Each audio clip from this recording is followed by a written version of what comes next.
ბავშვი, რომელსაც ბევრი სათამაშო აქვს, ფაქტიურად ვერ ვითარდება.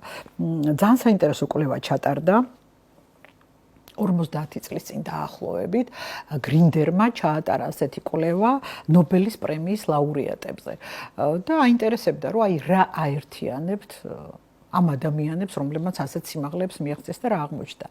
არც ერთი ნობელის პრემიის ლაურეატი არ ცხოვრობდა დალხინებულად ბავშვობაში.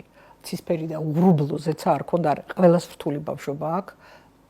უკლებლივ, ყველას რთული ბავშვობა გადატანილი, მაგრამ ერთი რამ აერთიანებდათ, ოცნება უყვარდათ.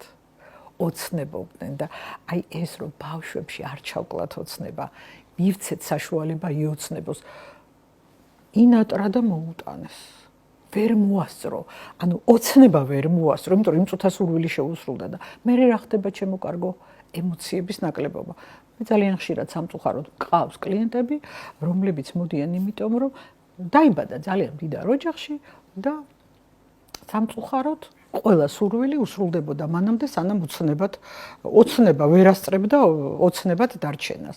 და არა აქვს ემოცია, სიხარული არა აქვს. ხო და ბავშვი, რომელსაც შეიძლება სამი ჯოხი აქვს, ბევრად კრეატიულია. მე იმას კი არ ვამბობ მაინც და მაინც რომ ეს მარტო ჯოხები მივცეთ და იმით ითამაშოთ, მაგრამ ბავშვებს მივცეთ საშუალება, რომ თვითონ მოიგონონ რაღაც. იმ წუთას ყველაფერს ნუ ვივართმევთ ხალხო.